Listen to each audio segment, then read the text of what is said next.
Hey guys, welcome back to A Good Life Farm. So it has been a very get it done kind of day today. I spent the vast majority of the day. Once we got morning chores done, I went into the house. I had one more cup of coffee and did my Bible reading for the day, and then headed out to get work done.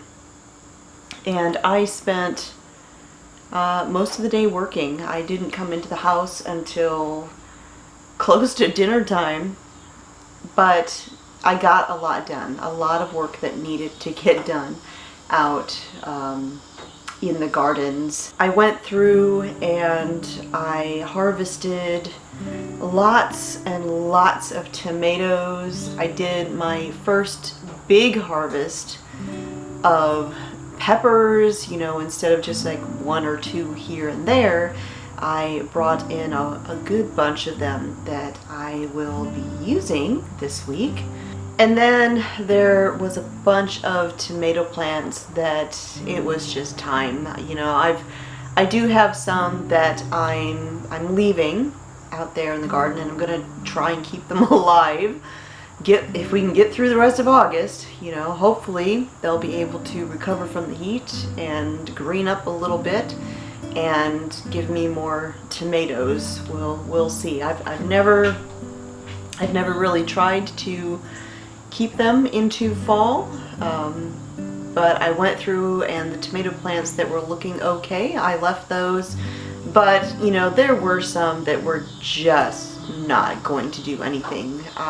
There wasn't a single green leaf on there between the blight and just the extreme heat that we are, of course, having because it is summer in Alabama. Those ones that I just didn't really feel had any kind of chance, I went ahead and removed those and cleared those spots out.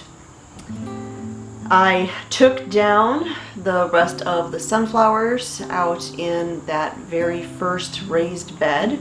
The ones that I actually realized were all volunteers, right there by the corner of the garden. And then we had a bunch of storms again, and we had some high wind. And one of the Mongolian giant sunflowers that was out there was just snapped, and so I went ahead and I removed the head, cut down the stalk, and hopefully, that head is really heavy. Hopefully it was developed enough that the seeds that are in there are viable. Usually I like to let them dry a little bit more before harvesting them, but I saved the head and part of the stem, and I've got it hanging up and drying, and hopefully I will be able to use those seeds for next year. I'm already thinking about next year's garden and what I'm wanting to grow out there. I'm beginning to form my game plan for the 2022 garden because it's going to be an important garden. When I was a kid, I remember learning. Now, I didn't grow up on a farm, but there was a lot of agriculture around, and my grandmother lived out in the country and was surrounded by farmers. And I remember learning as a kid that back then, many farmers would rotate crops, but every so many years they would leave a field untouched, and they would just let it go wild, let it go feral, and leave it alone and let the land rest. They would have enough crop areas that they could rotate those, and so that every so often every one of those sections of their cropland would have a time of rest. And they did that, of course, for agricultural reasons, allowing the land to rest, allowing it to recover from being tilled and worked and all of that, and just giving it a time of rest. And I know that the farmers did it for a number of reasons, but mainly to help it be a better soil and to grow more crops. But what I didn't realize until I started really reading my Bible is that practice, that principle that farmers would use back then, with the way farming has changed and the chemicals and everything that are used nowadays. I don't actually know if farmers still do that, but that practice of allowing the land to rest every so many years, it's in the Bible, and it's a biblical practice. It is a command that God gave the Israelites when they came into their land. He said that when you come into this land, that you will sow the seeds, you'll work the land, you'll harvest everything you grow, and you'll do that for 6 years, and in the 7th year, you're going to leave it alone, and you're going to let it rest. You know, isn't it interesting that farmers would use that practice, and it was a biblical practice at the same time? So I think it's important to allow the land to rest, to allow the soil to rest. And it's so interesting because, you know, I kept coming upon scriptures as I was doing my studies in the past couple months, referencing this practice, this mandate that God gave them of 6 years of harvest and a year of rest. And it very much mirrors, you know, the week that we have, 6 days of work and a day of rest. And, you know, many of you are new to my channel. My channel's seen a lot of growth in this last year, and I'm very appreciative of it. But many of you may not know that I do that myself. I keep the Sabbath. I take the 7th day as a day of rest, and that is why you will often see me post on Friday evenings Shabbat Shalom, which means have a peaceful Sabbath. Now, I'm not here to argue theology or anything like that, but I really felt this pull to follow that practice when it came to my garden. And so, you know, we purchased our property here, we started our homestead, and this year currently is the 5th year that I've had a spring garden, summer garden, and really gardened here. So next year will be my 6th year. So I am going to plant and grow and harvest and preserve everything I possibly can, because when 2023 comes, it will be my 7th year that I would be gardening, and I'm not. And you know, I had made this decision that this is what I was going to do.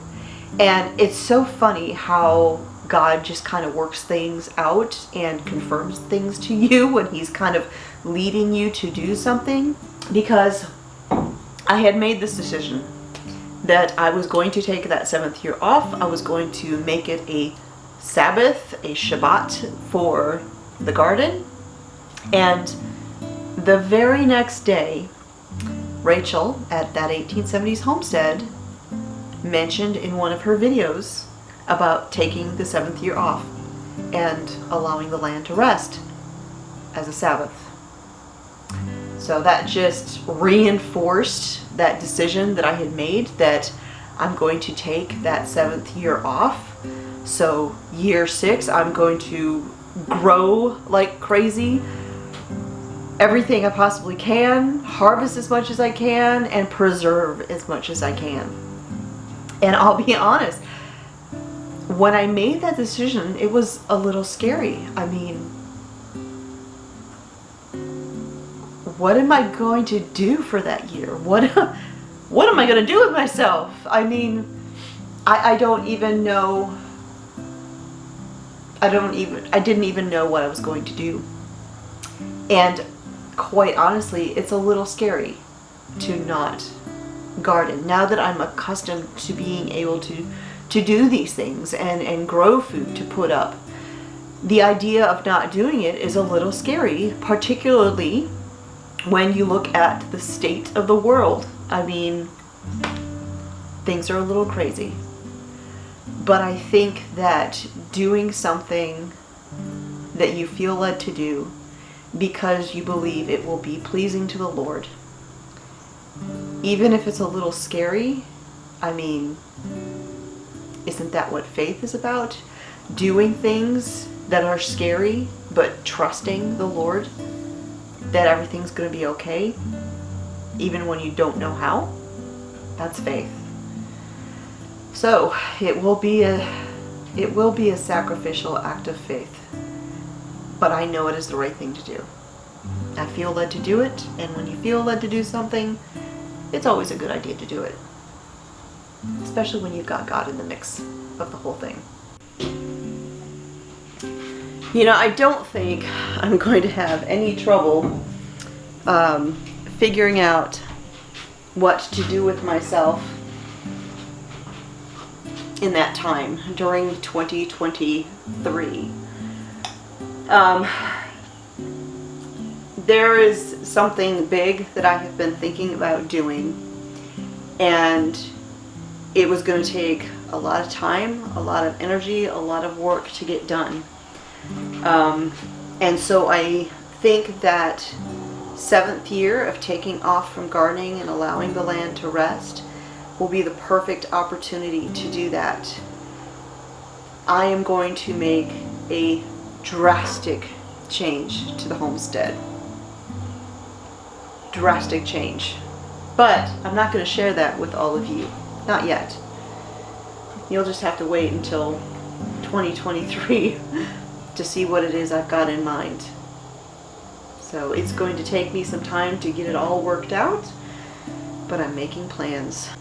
So while I was out in the garden today, I actually harvested gobs of things. My old antique table that I have, well, I actually have 2 antique tables. My small antique table that is in the kitchen, which serves sort of like a little mini island, is completely covered, overflowing with produce that came out of the garden today. I've already got, I estimated I've got somewhere around 77, 78 pounds of tomatoes in my freezer that have come out of the garden so far, not including everything that came out today. So I am going to be using the tomatoes, I'm going to be using some of the peppers that I harvested today, and I'm going to begin working on some marinara type of sauce and can all of that. And I also harvested a bunch of green tomatoes. I'm going to make some pickled green tomatoes for Mr. Smith. I asked him what he thought of that, and he's like, well, I'm up for pickled anything. So I'm going to make a small batch of pickled green tomatoes. Because if you saw the video the other day, I talked about how I actually, I don't eat raw tomatoes. I don't like tomatoes. It's the texture and all of that. But I do love tomato things. So while I don't see myself enjoying pickled tomatoes, because it would still have that texture and all of that, I will love the marinara and everything else. So that is what I will be doing this week. I'll also be sharing a little bit of an antique haul. I mentioned that I've picked up a few antiques over the past several weeks that I have not shared with any of you guys. And so I have a video of that I will be sharing. I've actually already started filming it. I don't know if that'll be the next video that I share this week or which one I will be sharing. But I am going to try and start making more videos because I do enjoy doing it. I just have to get myself into a new rhythm, a new pattern of doing those. But hopefully I'll be able to start bringing you a little bit more content here on the channel. So I ended up not filming a garden tour this week because the weather just did not cooperate the day I was going out to film it. it started storming, of course.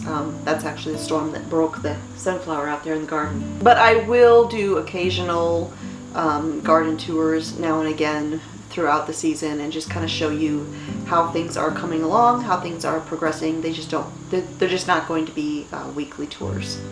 So with that, I'm going to go ahead and wrap this up. Thanks for hanging out with me here again at A Good Life Farm. I will talk to y'all next time.